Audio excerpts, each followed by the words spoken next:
Olá pessoal, aqui João Marcelo Guedes, professor de ginecologia e obstetrícia do curso MedHit, e estamos aqui para corrigir o nosso simulado nacional SUS, USP aqui de São Paulo, com as questões de ginecologia e obstetrícia. Então, conforme a gente vai corrigindo, eu vou tentar situar vocês nos principais temas e com maior chance aí de cair nessas provas, tá? Então vamos lá começar com a nossa primeira questão. São fatores de risco para o câncer de endométrio. Então lembrar, o câncer de endométrio é o câncer da mulher na perimenopausa. E perimenopausa no Brasil vai dos 45 aos 55 anos de idade. E o principal fator de risco para a mulher ter câncer de endométrio é a exposição estrogênica não antagonizada pela progesterona. Então, se ela está recebendo uma dose de estrógeno sem antagonização da progesterona, o endométrio dela vai proliferar, pode hiperplasiar e originar o câncer de endométrio. Então, o que a gente tem aqui como fatores de risco? Vejam, a hipertensão arterial e o diabetes, no Brasil, elas são consideradas fatores de risco sim. Por quê? A maioria das hipertensas e diabéticas no Brasil são obesas. E a gente sabe que no tecido gorduroso periférico eu tenho produção de estrogênio e não de progesterona. Então, a obesidade é o principal fator de risco isolado, sozinho, para o câncer de endométrio, porque eu tenho a produção isolada do estrógeno, tá? Mas se eu for levar em consideração uma hipertensa ou uma diabética magras, isso não entra como fator de risco para câncer de endométrio. O problema é a obesidade. E a multiparidade? A multiparidade não. É o contrário, a multiparidade é fator de risco para câncer do colo do útero. Aqui no câncer de endométrio é a nulípara o fator de risco, aquela paciente que nunca engravidou, porque ciclo após ciclo ela foi exposta à produção do estrogênio seguido da progesterona. O ovário nunca entrou em repouso, ele sempre ficou funcionando. E quanto mais o ovário trabalhar sequencialmente, maior a chance de um ciclo anovulatório. E se a paciente não ovula, não forma corpo lúteo. E sem corpo lúteo não se produz progesterona. Todo ciclo anovulatório é produção de estrogênio sem progesterona. Por isso que a nuliparidade entra como fator de risco para câncer de endométrio. Alternativa B. Nuliparidade, hipertensão e tumor de célula granulosa. A célula granulosa do ovário é aquela que produz estrogênio. Então aqui a gente tem a produção isolada do estrogênio por um tumor de ovário. A hipertensão, como eu falei, se for associada aí a uma paciente obesa, entra como fator de risco, e a nuliparidade, que eu acabei de explicar o porquê. Então aqui eu tenho fatores de risco para câncer de endométrio. Mutação do BRCA1. O BRCA1 é aquele gene onde a mutação se associa com câncer de mama e ovário, não endométrio. Multiparidade, eu falei que é risco para câncer de colo, e uso de contraceptivos, se a gente tem o contraceptivo combinado, estrogênio com progestogênio, hoje é considerado um dos únicos fatores de proteção contra o câncer de endométrio. Porque toda vez que eu dou progestogênio junto com o estrogênio, eu diminuo a ação proliferativa que o estrogênio exerce no endométrio. Terapia hormonal na menopausa. Veja, se ela recebeu estrogênio com progestogênio, isso não aumenta risco para câncer de endométrio. Seria um fator de risco se eu desse o estrogênio sozinho, mas ninguém ia fazer uma terapêutica hormonal no climatério só com estrogênio se a paciente tem útero. O tabagismo e o uso do DIU. O uso do DIU não interfere com o endométrio, com risco para câncer de endométrio, e tabagismo é ruim para tudo, né? A gente sabe. Uso do DIU hormonal, pelo contrário, porque está liberando progesterona dentro da cavidade uterina. Contraceptivos hormonais, falei para vocês que os combinados representam o único fator de proteção que existe contra o câncer de endométrio. E a obesidade, sim, é o principal fator de risco isolado, sozinho, para o câncer de endométrio. Mas não esqueçam, exposição estrogênica não antagonizada pela progesterona é o grande fator de risco para o câncer de endométrio. Segunda questão. Considere as afirmações abaixo a respeito das características observadas em secreção vaginal. 1. pH vaginal acima de 4,5. 2. Presença de mobiluncos. 3. Diminuição de lactobacilos. 4. Presença de filamentos ramificados e brotamentos. O diagnóstico de vaginose bacteriana é compatível com o descrito apenas em... Então vamos lá.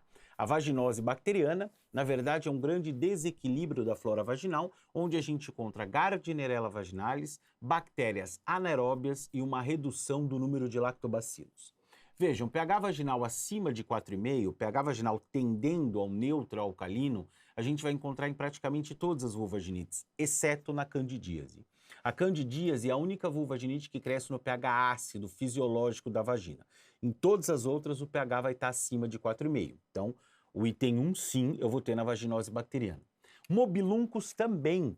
Mobiluncos são bactérias anaeróbias que vivem na flora vaginal, são gram-variáveis e elas estão presentes, sim, quando eu tenho um desequilíbrio vaginal e elas aparecem na vaginose bacteriana. O item 2 também está presente. Diminuição de lactobacilos também é a grande característica aí que a gente tem na vaginose bacteriana. E presença de filamentos ramificados e brotamentos, que seria no exame a fresco, isso a gente vê na candidíase, né? A gente não vê na vaginose bacteriana. Então, 1, 2 e 3, realmente eu tenho aí na vaginose bacteriana, a alternativa aí é o gabarito. E aqui eu vou aproveitar o gancho para vocês não esquecerem o quadro clínico das principais vulvaginites. Isso despenca aí nessas duas provas. Não esqueçam, corrimento branco acinzentado com odor fétido é a vaginose bacteriana. Corrimento branco espesso com ardor e prurido vulvar é a candidíase. E corrimento amarelo esverdeado em grande quantidade com qualquer outro sintoma é a tricomoníase. Guardem isso. Dica importante aí para a prova. Questão 3. Mulher, 45 anos de idade, queixa-se de saída de sangue pelo mamilo. Ao exame, observa-se saída de derrame papilar sanguinolento por ducto único à direita. Palpação normal do parênquima mamário e axilar. Qual a principal hipótese diagnóstica? Então, uma descarga papilar, uma secreção mamilar.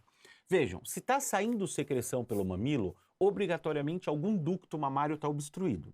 E essa obstrução pode ser consequente a um processo tumoral ou consequente a um processo inflamatório. Dependendo das características da secreção, a gente vai pensar mais num processo tumoral ou mais num processo inflamatório. Então, por exemplo, se a secreção é unilateral, ela sai monoorificial por um único orifício, ela sai espontaneamente e ela é avermelhada, sanguinolenta ou cristalina, no que a gente chama de água de rocha, isso sugere um processo tumoral. Agora, se a secreção é bilateral, sai pelas duas mamas, multiorificial, por tudo quanto é orifício do mamilo, só sai provocada quando a gente faz a expressão e ela tem qualquer cor, isso sugere um processo inflamatório. Mas sempre, independente dessas características, a principal causa de descarga papilar é o papiloma intraductal. É um tumor benigno que cresce dentro do ducto e obstrui esse ducto. Sempre, independente das características. Papiloma intraductal é a principal causa de secreção mamilar. A segunda é a ictasia ductal. Então aqui, ele sanguinolento já sugere um tumor e mesmo, independente das características, a principal causa de secreção mamilar é o papiloma intraductal, que a gente tem aí na alternativa D. Então, realmente, essa é a alternativa correta, tá? Ictasia ductal, segunda causa de secreção mamilar. Questão 4. Puérpera, 28 anos de idade, apresentou parto vaginal a termo há 45 dias. O recém-nascido está em amamentação exclusiva, retorna para a orientação e deseja contracepção. Entre as opções abaixo, qual é a primeira escolha para essa paciente? Então vamos lá. O paciente está no puerpério, voltou após o seu parto, devo fazer o exame ginecológico completo 40 dias depois do parto para poder liberar a paciente para atividade sexual. E assim que eu libero a puérpera para atividade sexual, eu já tenho que prescrever um contraceptivo. Ah, mas ela está em aleitamento exclusivo. Ah, a paciente que amamenta não engravida. Realmente, a paciente que amamenta tem altos níveis de prolactina. E a prolactina inibe a secreção pulsátil noturna de NRH, bloqueando o ciclo menstrual. Mas eu não posso esperar uma puérpera menstruar para prescrever uma contracepção. Porque se eu esperar ela menstruar, ela pode engravidar na primeira ovulação. Porque a ovulação antecede a menstruação. Então hoje a recomendação é, após o parto, eu peço para a paciente retornar em 40 dias, faço um exame ginecológico completo, se tiver tudo normal, eu vou liberar essa paciente para atividade sexual e já prescrevo a contracepção. E sempre a escolha é progestogênio isolado, progestogênio em baixas doses via oral. A puérpera está proibida de utilizar estrogênio, porque o estrogênio ocupa o receptor da prolactina, diminui o tempo de aleitamento, eu não posso fazer isso com o recém-nascido. Então, o de escolha no pós-parto, no puerpério, é progestogênio isolado em baixas doses que a gente tem na alternativa A. Abstinência sexual, impossível, né? Vou deixar o casal sem ter relação sexual. Contraceptivo hormonal oral combinado, não posso prescrever o estrogênio porque ela está amamentando. Ele vai diminuir o tempo de aleitamento, não posso fazer isso com o recém-nascido. Coito interrompido é melhor não prescrever nada. Né? Método comportamental, a taxa de falha é muito alta, é melhor a gente não prescrever nada do que prescrever isso aí. Não há necessidade de contracepção, só continuar com o aleitamento exclusivo. Eu acabei de explicar. Eu não posso ficar esperando a puérpera menstruar para prescrever um contraceptivo, senão ela vai engravidar na primeira ovulação. A ovulação vem antes da menstruação. Então, realmente, sem dúvida alguma, a alternativa correta, a alternativa A. A grande indicação de progestogênio isolado em baixas doses é a mulher que está no puerpério amamentando. Quinta questão. Mulher, 37 anos de idade, com 2 partos cesáreos anteriores, idade gestacional de 39 semanas, em programação de parto cesáreo por hiperatividade. Gostaria de realizar a laqueadura tubária bilateral por ocasião do parto. Qual a orientação segundo a legislação vigente? Não esqueçam, mudou agora a legislação para laqueadura. Antes a paciente tinha que ter 25 anos ou mais de idade, ou pelo menos 2 filhos vivos, tinha que ter o consentimento do parceiro e não poderia ser realizada a laqueadura no momento do parto. Mudou tudo. Não precisa autorização do parceiro sexual. A paciente precisa ter 21 anos ou mais de idade ou pelo menos 2 filhos vivos. E eu posso sim fazer agora a laqueadura no momento do parto, desde que o desejo dessa laqueadura seja manifestado 60 dias antes do procedimento.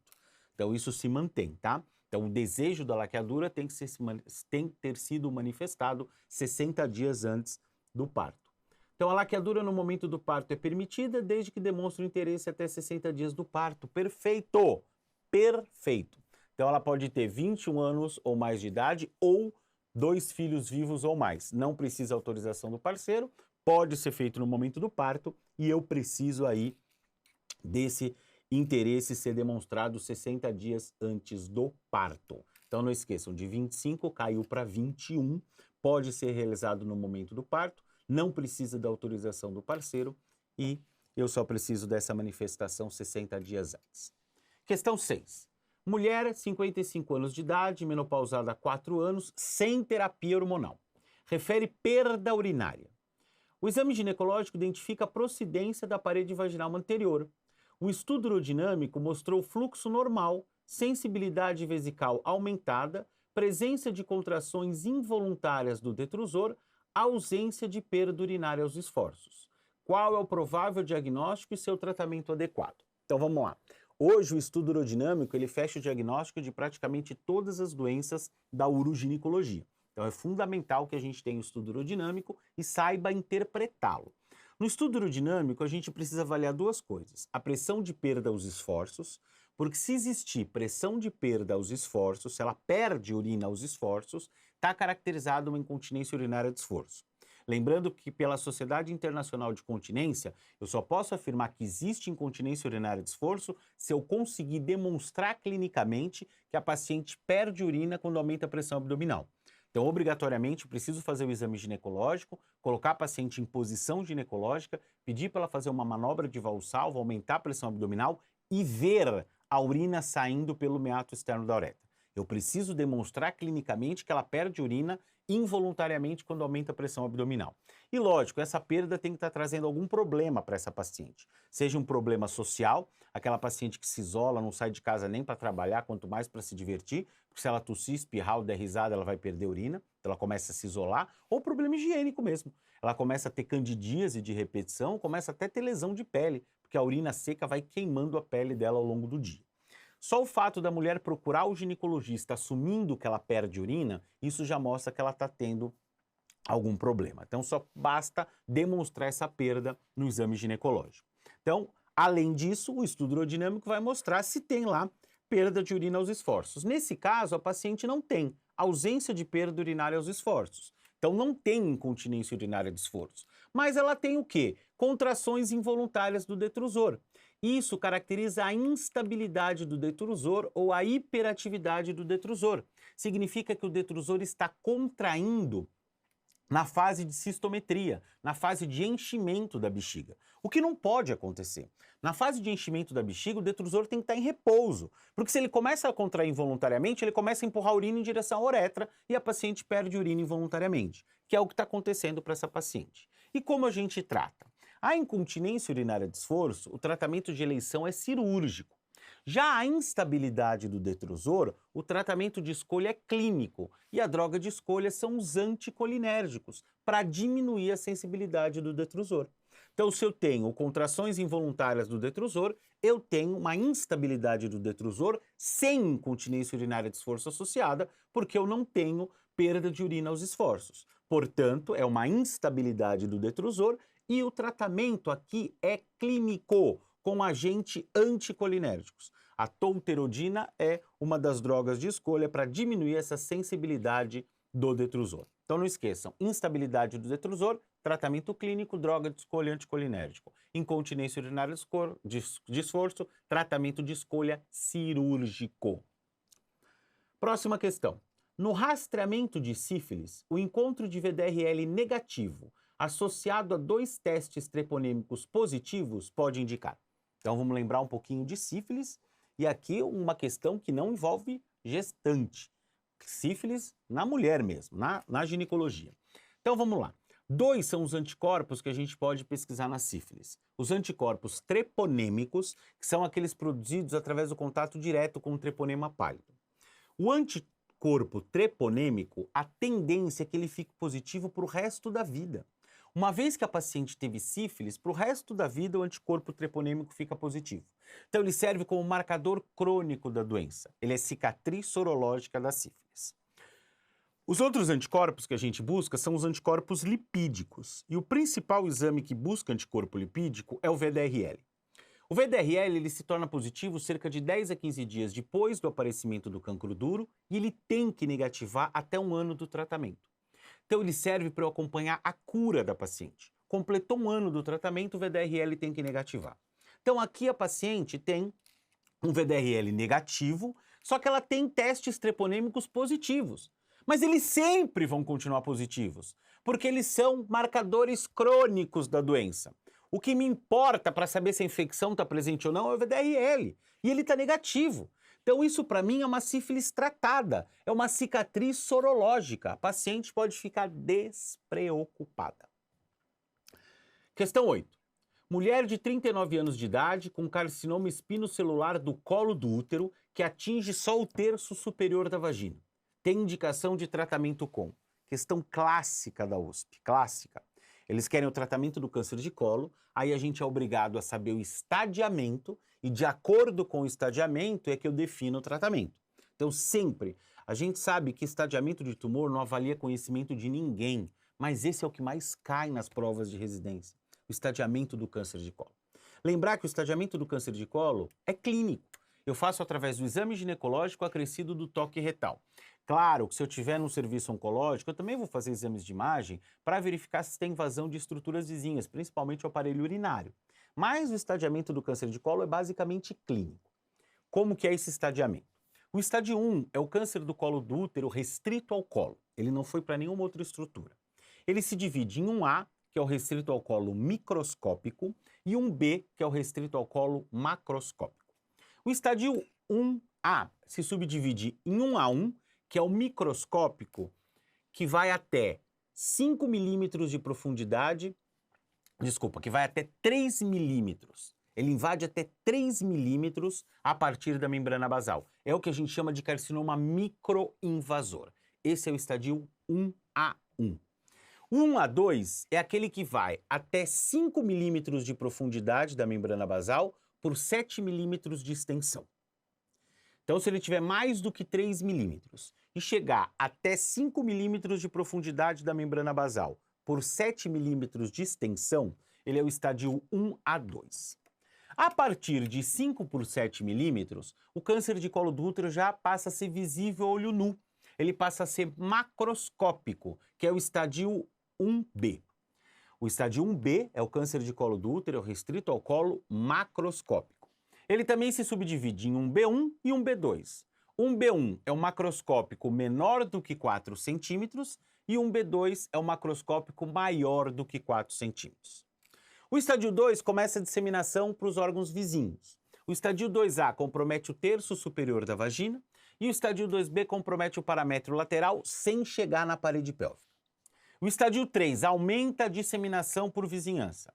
O estadio 3A compromete toda a extensão da vagina e o estadio 3B compromete todo o paramétrio lateral, incluindo a parede pélvica. E o estadio 4 é sempre igual na ginecologia. O 4A compromete a mucosa da bexiga e ou do reto e o 4B é a metástase à distância. Feito o estadiamento do câncer de colo do útero, eu consigo propor o tratamento para o câncer de colo. Então, o câncer de colo estadio 1A1, que é o microinvasor, que invade só até 3 milímetros a partir da membrana basal, eu tenho duas possibilidades terapêuticas. Ou eu faço uma conização, se for uma paciente jovem com desejo de gestação, só tiro lá um pedaço do colo do útero, ou eu faço esterectomia, tiro o útero dela se for uma paciente com prole constituída. Agora, do estadio 1A2 até 2A, de 1A2 até 2A, o tratamento é a cirurgia de Wertheim-Meigs, que é a maior cirurgia da ginecologia. O que a gente faz na cirurgia de Wertheim-Meigs? Eu retiro o útero inteiro, o colo e o corpo, os 2 paramétros laterais, as 2 trompas, os linfonodos pélvicos e paraórticos. Cuidado, a retirada dos ovários não foi descrita na cirurgia de Wertheim-Meigs, os ovários ficam. Eu só vou retirar os ovários se a paciente tiver 48 anos ou mais de idade, porque não tem motivo de deixar o ovário, já que ele já vai parar de funcionar, tá? Se ela tiver menos de 48 anos de idade, os ovários ficam. Agora, a partir do estadio 2B, a partir do momento que o paramétrio lateral está comprometido, mesmo que não seja até a parede pélvica, a morbidade da cirurgia de Wertheim-Meigs aumenta muito. Então, nenhum serviço de oncologia pélvica no Brasil opera a paciente a partir do estadio 2B. O tratamento é a radioterapia com quimioterapia. A quimioterapia tem a função de tornar o tumor mais radiosensível. Então, a partir de 2B, a gente não opera. Então, nesse caso, é uma paciente onde o tumor atinge o terço superior da vagina. Então, estadio 2A. Então, de 1A2 até 2A, o tratamento é a cirurgia de Wertheim-Meigs, que a gente tem aí na alternativa D como correta para essa questão. Próxima questão de ginecologia. Mulher, 21 anos de idade, queixa-se de ciclos menstruais com intervalos longos, chegando a ficar mais de 6 meses sem menstruar. Além disso, ela tem acne, pele oleosa e dificuldade em perder peso. Recebe indicação para uso de contraceptivo hormonal oral combinado e apresenta melhora da acne. Qual o provável diagnóstico e o componente do contraceptivo que está associado à melhora da acne? Então aqui eu tenho 2 sintomas na paciente. Eu tenho uma irregularidade menstrual, para menos, ela demora para menstruar, e eu tenho sinais clínicos de hiperandrogenismo, acne, pele oleosa, dificuldade em perder peso. Isso me obriga a pensar em síndrome dos ovários policísticos. Ela tem 2 dos 3 critérios de Rotterdam que fecham o diagnóstico da SOP. Primeiro critério de Rotterdam, irregularidade menstrual para menos. A menstruação vai faltando, a paciente tem ciclos anovulatórios, ela fica em amenorreia. Segundo sinal clínico, critério clínico de Rotterdam para o diagnóstico da SOP, sinais clínicos e ou laboratoriais de hiperandrogenismo, que ela também tem. E o terceiro seria os ovários aumentados na ultrassonografia, mais do que 12 folículos na superfície de cada ovário ou volume ovariano superior a 10 centímetros cúbicos. 2 ou mais dos 3 critérios de Rotterdam fecham o diagnóstico de SOP. Ela tem 2, eu tenho o diagnóstico fechado de SOP. Como eu trato a SOP? Eu tenho que fazer a paciente parar de secretar o FSH-LH, porque os ovários não param de secretar FSH-LH porque a hipófise não reconhece os altos níveis de estrogênio e não inverte o feedback. Então, o que eu vou fazer? Se ela não quer engravidar, o jeito mais simples de eu fazer uma hipófise parar de secretar FSH-LH é contraceptivo hormonal, que foi prescrito. Só que eles querem saber por que ela melhorou os sinais de hiperandrogenismo, o quadro clínico de hiperandrogenismo. Porque provavelmente no contraceptivo hormonal tinha um componente antiandrogênico. E o mais utilizado, o antiandrogênico mais utilizado na SOP é o citrato de ciproterona. Então, a ciproterona, provavelmente, ela está aí na composição desse contraceptivo hormonal, por isso que a paciente melhorou dos sinais clínicos de hiperandrogenismo. Então, a alternativa correta, a alternativa D de dado. Eu tenho a SOP e provavelmente a melhora se deve à utilização da ciproterona, que tem ação anti-androgênica. E a nossa última questão de ginecologia, uma mulher de 52 anos de idade refere fogachos e irregularidade menstrual há 3 meses. Quais os hormônios responsáveis por essas queixas, respectivamente? Então, a gente sabe que quando a mulher completa 1 ano sem menstruar, ela está na menopausa. Só que antes disso, ela vai entrar no período de perimenopausa, caracterizando a partir dos 35 anos o climatério, que é uma faixa evolutiva, fisiológica na vida da mulher, decorrente da progressiva diminuição na produção dos esteroides sexuais ovarianos. O ovário vai entrar em completa falência e vai parar de produzir o estrógeno e a progesterona. E praticamente todos os sintomas que aparecem no climatério se devem à diminuição do estradiol, exceto 2. A irregularidade menstrual, que se deve à diminuição da progesterona, e a redução da libido, que se deve à diminuição dos androgênios. Tirando a irregularidade menstrual, que se deve à diminuição da progesterona, tirando a diminuição da libido, que se deve à redução dos androgênios, todos os outros sintomas se devem à diminuição do estradiol. Quais seriam eles? Os sintomas vasomotores, os fogachos, aqueles calores do pescoço para cima, a sudorese, que a paciente intercala a sudorese fria com sudorese quente, a insônia, a atrofia genital, a atrofia urinária, a atrofia cutânea. Todas essas atrofias se devem à diminuição do estrógeno. E o principal efeito tardio, que é a osteoporose, já que o estrógeno ele inibe osteoclasto, ele bloqueia a reabsorção óssea. Se não tem estradiol, o osteoclasto está livre para reabsorver o osso da paciente. Então a paciente tem fogachos, que é sintoma vasomotor, que se deve à diminuição de estradiol, de estrógeno. E a irregularidade menstrual se deve à diminuição da progesterona. Portanto, a alternativa correta é a estradiol diminuído e progesterona diminuído. Finalizamos ginecologia, vamos agora para as nossas 10 questões de obstetrícia. Primeira, primigesta, 27 anos de idade, vem para iniciar pré-natal com 9 semanas de gestação.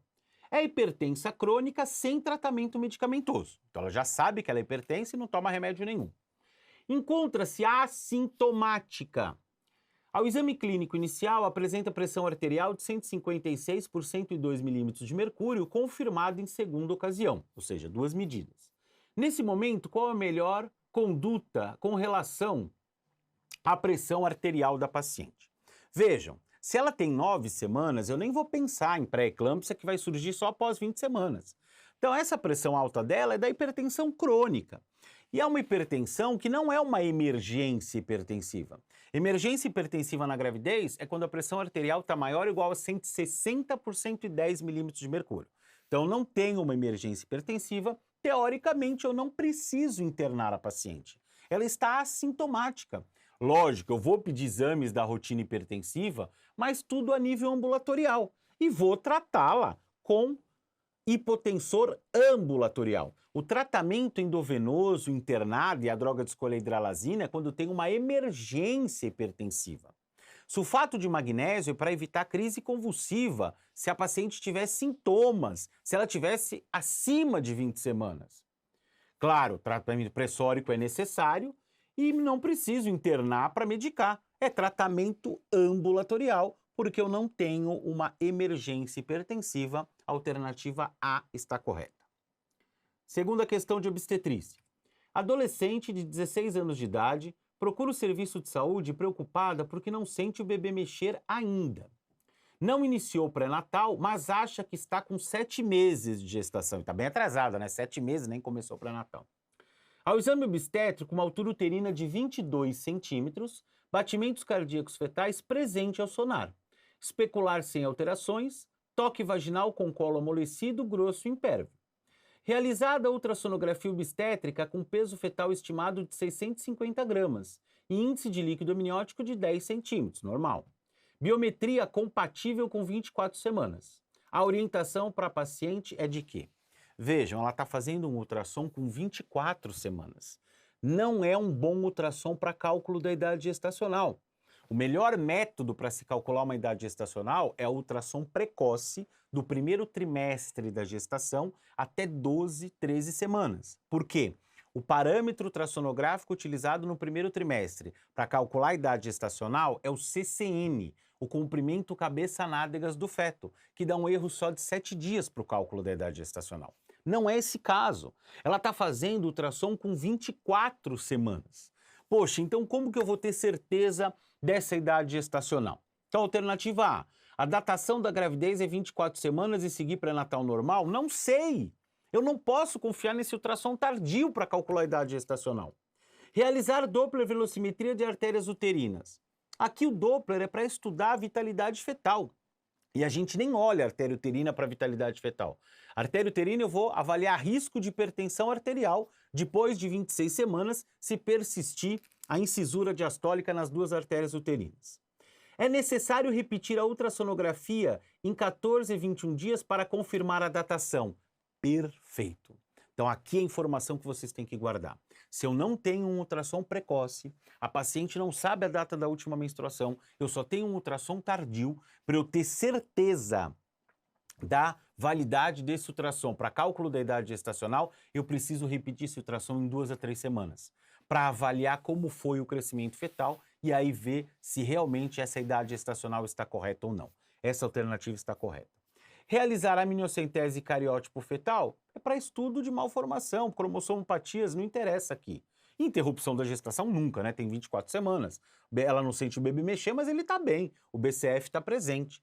Nem preciso me preocupar com vitalidade se ele tiver menos aí de 28 semanas. Então, para eu ter certeza dessa idade gestacional, eu tenho que repetir esse ultrassom em 2 a 3 semanas. Terceira questão de obstetrícia, cardiotocografia, olha aqui. Gestante com 40 semanas e 5 dias de gravidez, ou seja, uma gestação pós-data. Passou da data provável do parto, que é as 40 semanas de gravidez. Refere contrações irregulares e redução da movimentação fetal a 1 dia. Ao exame clínico, bom estado geral, corada, pressão arterial de 120 por 70 mm de mercúrio, altura uterina 34 centímetros. Batimento cardiofetal presente e rítmico. Toque vaginal com colo grosso, posterior impérvio. Vitalidade fetal, tônus adequado, movimentação corpórea e respiratória presentes, índice de líquido amniótico de 8,2 centímetros. A cardiotocografia é essa apresentada.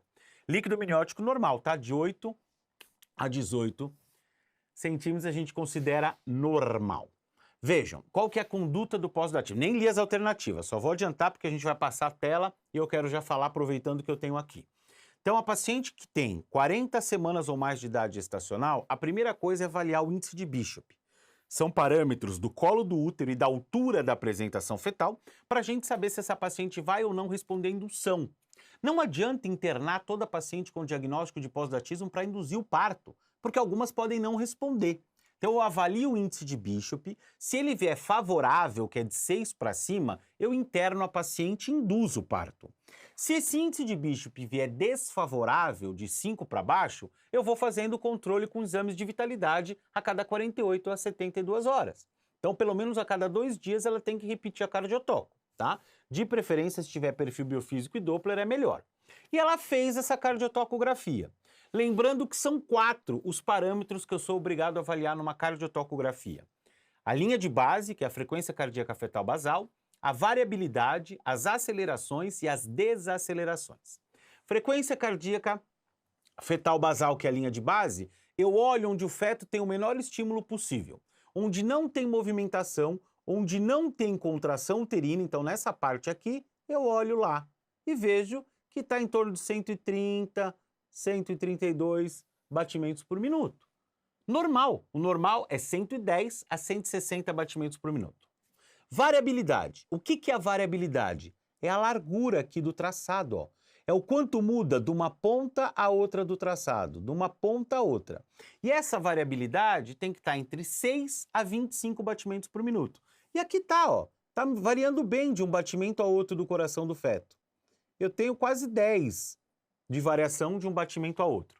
Também olho onde não tem nenhum estímulo. Aceleração, que é o aumento de 15 batimentos por minuto ou mais na frequência cardíaca fetal basal, que se mantém por um período maior ou igual a 15 segundos. Eu tenho algumas, ó, uma aceleração, 2, 3, 4, 5, 6, 7, aqui uma 8, 9, 10, várias acelerações. E desaceleração é o inverso, quando eu tenho a queda da frequência por um período de 15 segundos, que dura 15 segundos e uma queda de 15 batimentos ou mais. É o inverso da aceleração. Ótimo, eu não tenho nenhuma desaceleração. Cardiotocografia completamente normal. Qual a conduta adequada nesse momento? É o que eu falei. Fazer o controle de vitalidade a cada 2, 3 dias. Repetir a cardiotoco em 2, 3 dias. Preparar o colo com prostaglandina só se o índice de Bishop estivesse favorável. Indicar parto cesárea imediato? Não. Realizar hidratação e reavaliação não precisa. Internar até completar 42 semanas em hipótese alguma. Então, fechou o diagnóstico de pós-datismo? Reavalie o índice de Bishop. Vou avaliar o índice de Bishop. Favorável, interno, induzo. Desfavorável, faço o controle de vitalidade fetal a cada 2, 3 dias. Cardiotoco está normal, paciente ainda com contração irregular, vai retornar em 2 dias para repetir a cardiotoco, alternativa 2, alternativa correta. Próxima questão de obstetrícia, o partograma, o temido partograma. O partograma baixo caracteriza provável, então a causa de alguma distócia. Lembrando que o partograma é a representação gráfica do trabalho de parto. Eu só vou colocar no papel a evolução do trabalho de parto. 5 são as distócias que eu consigo avaliar no partograma. 3 relacionadas à dilatação do colo do útero e 2 que se relacionam à descida da apresentação fetal. Toda vez que a gente vai avaliar um partograma, sempre a gente tem que começar avaliando a dilatação do colo do útero. Por quê? A dilatação do colo, ela ocorre um pouco na frente da descida da apresentação fetal. E é óbvio, se o colo do útero não dilata, o feto também não desce. Então sempre comecem olhando a dilatação do colo. Se eu encontrar alguma distócia na dilatação, eu nem olho a descida da apresentação porque ela também vai estar problemática. Quais são as 3 distócias relacionadas à dilatação do colo? Fase ativa prolongada. O que é isso? É aquele colo do útero que está dilatando, mas ele está demorando mais do que o normal para dilatar. Depois dos 5 centímetros de dilatação, que é a fase ativa do trabalho de parto, o colo do útero vai dilatando 1 centímetro por hora. Então a fase ativa prolongada é aquele colo que está dilatando 1 centímetro a cada 2, a cada 3 horas. Ele está dilatando, mas ele está demorando mais do que o normal para dilatar. Outra distócia da dilatação é a parada secundária da dilatação. É aquele colo uterino que vem dilatando bonitinho 1 centímetro por hora, de repente ele para de dilatar. O tempo passa e o colo do útero não dilata mais. Essa é a parada secundária da dilatação. E a última distócia associada à dilatação do colo é o parto precipitado. É aquele colo do útero que vai dilatando mais rápido do que o habitual. Ela alterna com 5 centímetros, 1 hora depois está com 6, 1 hora depois o colo dilatou tudo. Então esse é o parto precipitado. Toda vez que eu tenho um problema na dilatação, normalmente a causa é contração uterina. Ou tem pouca contração uterina, ou as contrações uterinas estão incoordenadas, ou elas estão fracas, nos casos de parada secundária da dilatação ou fase ativa prolongada. Já no parto precipitado é o contrário, ou eu tenho excesso de contração, ou a contração é muito forte. E problemas na contração a gente chama de distócia funcional. Em relação às distócias associadas à descida da apresentação fetal, eu só tenho 2. Parada secundária da descida. É aquele colo do útero que foi dilatando 1 centímetro por hora e quando eu vou olhar a descida da apresentação, o feto vai descendo até um ponto e depois ele não sai mais do lugar. O colo do útero continua dilatando, mas o feto não desce. E normalmente esse lugar é o plano zero de Deli. A parada secundária da descida é desproporção cefalopélvica. É osso na frente do feto. E a última distócia, agora relacionada com a descida da apresentação, é o período pélvico prolongado. O que é o período pélvico prolongado? É aquela descida da apresentação que demora mais do que o habitual para acontecer, ou é a descida da apresentação que não acompanhou a dilatação do colo do útero. Eu tenho 2 definições. O colo do útero dilatou 1 centímetro por hora. Quando eu olho, a apresentação também desceu 1 centímetro a cada 1h30, a cada 2 horas. Só que demorou para começar a descer. Começou a descer quando o colo já estava com 6, 7 centímetros. Isso também é um período pélvico prolongado. Ou o colo foi dilatando 1 centímetro por hora e a apresentação fetal Está descendo lá 1 centímetro a cada 2, a cada 3 horas. Está demorando mais do que o normal para descer, tá? Tanto na parada secundária da descida, quanto no período pélvico prolongado, alguma coisa está atrapalhando a descida da apresentação fetal. Na parada secundária da descida é osso, é desproporção cefalopélvica.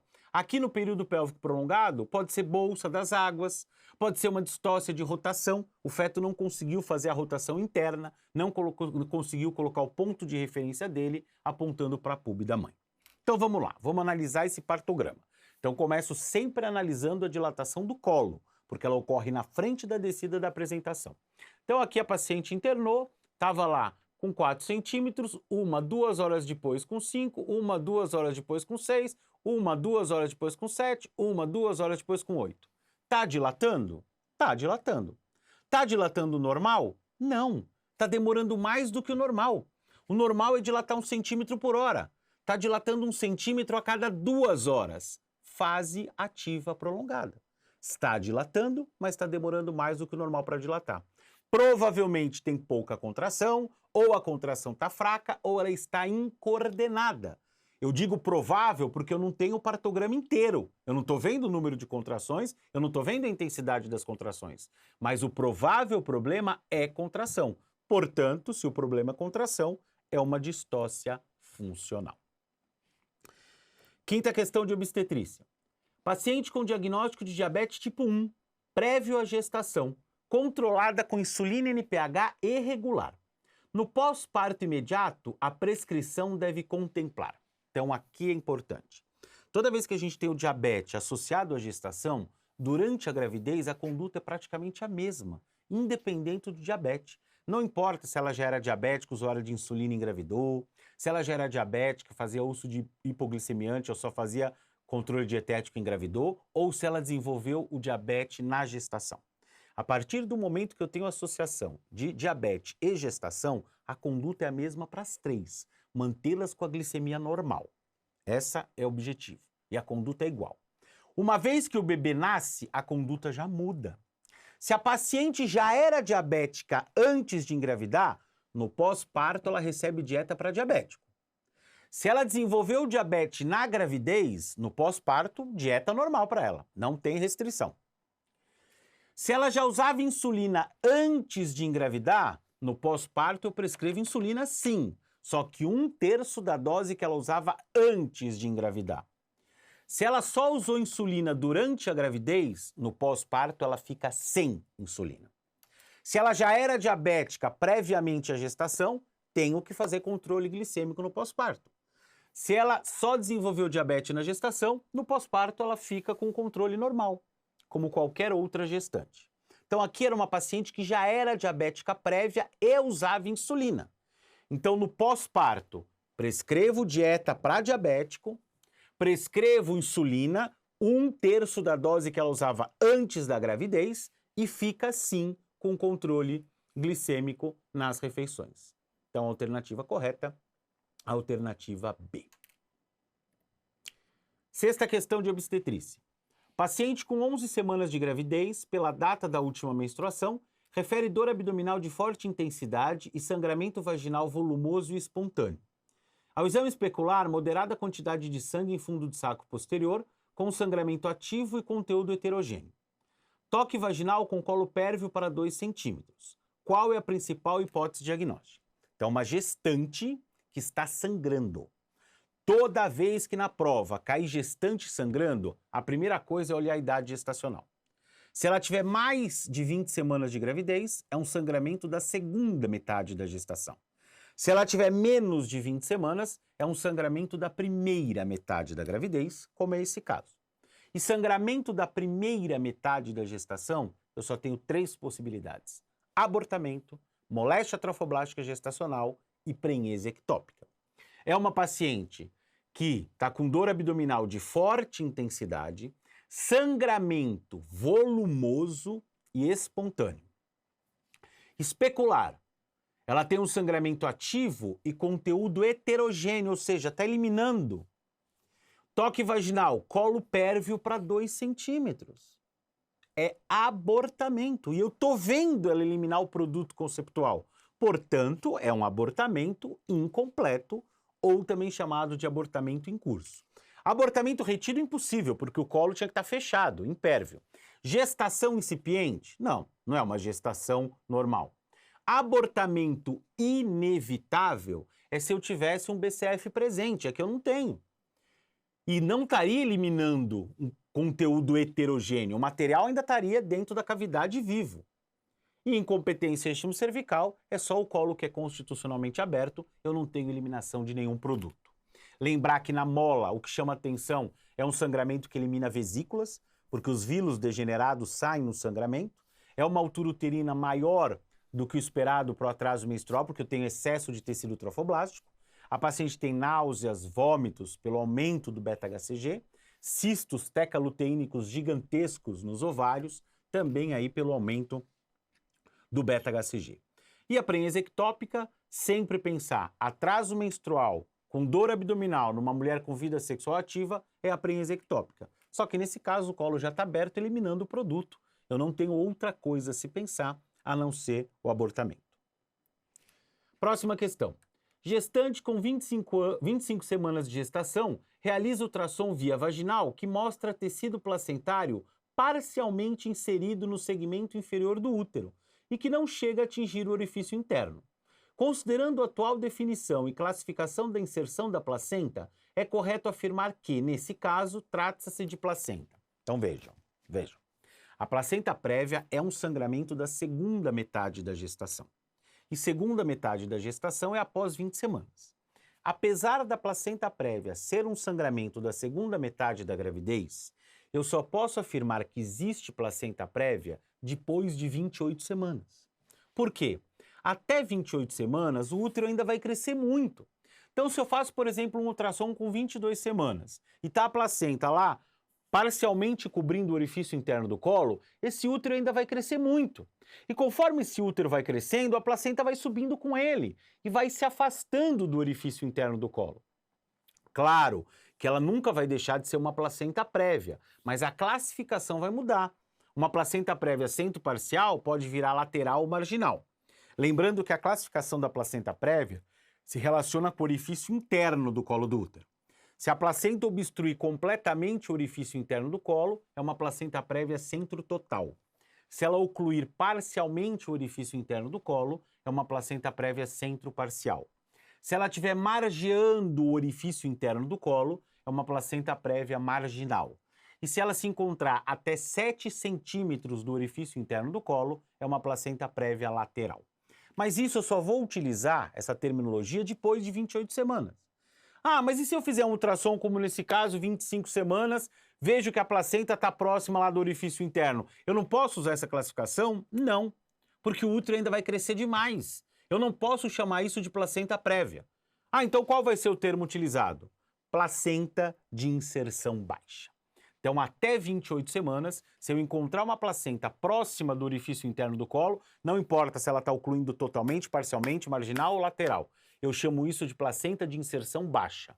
Só após 28 semanas que eu vou utilizar essa classificação.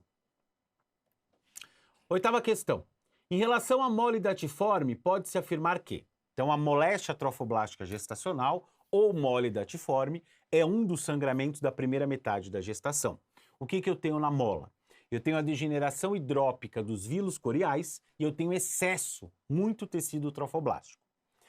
A mola pode ser de dois tipos, a mola completa ou parcial e incompleta. O que é a mola completa? É aquela que não tem formação de feto nem de pedaços de feto, porque não tem mistura do material genético masculino com o feminino. Eu só tenho material genético do homem na mola completa. Já na mola parcial ou incompleta, os gametas se encontram, mas eu tenho um erro na divisão do material genético. E pode ter formação de feto ou pelo menos pedaços do feto na mola parcial ou incompleta. O grande problema da mola é que ela pode malignizar e originar uma neoplasia trofoblástica gestacional. E o maior risco de malignização ocorre na mola completa, que é a mais comum, tá? A mola completa. Então, as molas parciais apresentam maior risco de malignização. Não, acabei de falar que é a completa. Os ovários com cistos tecaluteínicos volumosos devem ser retirados. Então, como na mola eu tenho excesso de tecido trofoblástico e é o tecido trofoblástico que produz o beta-HCG, na mola eu tenho excesso de beta-HCG. Normalmente o beta-HCG está acima de 100 mil no sangue. E esse excesso de beta-HCG faz com que os cistos de corpo lúteo cresçam demais. São cistos tecaluteínicos gigantescos que até assustam o radiologista. Ele para o exame e manda a paciente para o pronto-socorro. Mas a gente não tem que operar, não tem que retirar cirurgicamente esse cisto. É só tratar a mola, baixar o nível de beta-HCG, que esses cistos regridem espontaneamente. A dosagem de gonadotrofina coriônica em platô pode sugerir a remissão da doença. Não, tem que cair o beta-HCG e é justamente o controle depois da mola é com beta-HCG, eu tenho que acompanhar durante 1 ano após a negativação do beta-HCG. A ausência de desenvolvimento embrionário melhora o prognóstico da doença. Pelo contrário, se eu não tenho embrião, é uma mola completa, é maior risco de malignização. E o diagnóstico definitivo é anatomopatológico. Perfeito! O ultrassom ele sugere mola, o que a gente chama de imagem nevasca ou flocos de neves. Porque os vilos degenerados aparecem como se fossem flocos de neve. Isso sugere. Diagnóstico definitivo de mola é histológico. Só depois que eu retiro o material de dentro da cavidade uterina, entrego para o patologista, ele fala que ali tem degeneração hidrópica dos vilos coriais e excesso de tecido trofoblástico, aí está fechado o diagnóstico de mola, tá? Diagnóstico definitivo é histológico, é anatomopatológico. 9ª questão de obstetrícia. No pós-parto, faz-se necessário avaliar a involução dos órgãos genitais e a loqueação puerperal, que cronologicamente apresenta-se como lóquea. Então a gente sabe que a loqueação, que é a regeneração do endométrio no pós-parto, ela vai sofrendo modificação na cor. Ela começa bem avermelhada, que é a loqueação rubra, ela fica depois um pouco mais escurecida, que é a fosca, depois fica meio amarelada, que é a flava, e por fim fica mais esbranquiçada, mais clara, que é a alba. Essa é a evolução normal da loqueação. Rubra, fosca, flava e alba, como a gente tem correto na alternativa B. E para a gente finalizar a nossa correção, a última questão de obstetrícia é essa aqui. Assinale a alternativa correta sobre gestante primigesta no termo portadora de vírus da imunodeficiência humano, HIV. A cesárea eletiva está indicada com carga viral maior ou igual a 10 mil cópias por ml e deve ser realizada entre 37 e 38 semanas de gestação. Mentira. Idealmente, a cesárea deve ser realizada com 38 semanas e eu posso deixar ser parto normal se a carga viral for indetectável ou menor do que 1000 cópias de HIV por ml de sangue. Então, a cesárea é feita se a carga viral for maior ou igual a 1000 cópias, tá? Por ml de sangue. Com carga viral maior ou igual a 1000 cópias, em trabalho de parto com membranas ovulares íntricas e cérvico-dilatação menor que 4 centímetros, realizar cesárea. Perfeito! Perfeito! Carga viral desconhecida ou maior ou igual a 1000 cópias, e a gente considera desconhecida se ela for feita antes de 34 semanas, e a paciente está com as membranas íntegras com menos de 4 centímetros de dilatação, indicação absoluta de cesárea. Lembrando que ela tem que receber o HIV, o AZT profilático, 3 horas antes desse parto acontecer. A cesárea eletiva depende dos valores de CD4? Não. E deve ser realizada entre 39 e 40 semanas, é com 38. A via de parto é indicação obstétrica em gestante com carga viral menor que 10 mil cópias. Não. Se for indetectável ou menor do que 1000 cópias, eu posso deixar evoluir para o parto normal. Carga viral desconhecida ou maior do que 1000 cópias, maior ou igual, cesárea. Inibir o trabalho de parto em parturiense com carga viral maior ou igual a 1000 cópias, com cérvico-dilatação maior ou igual a 4 ou membranas ovulares rotas. A gente não inibe o trabalho de parto de gestante HIV positivo, pelo contrário, eu tenho que acelerar, fazer com que esse parto evolua o mais rápido possível, se tiver condições de parto normal. Espero que vocês tenham aproveitado e nós nos encontramos nas nossas próximas aulas aí do MedHit. Um abraço!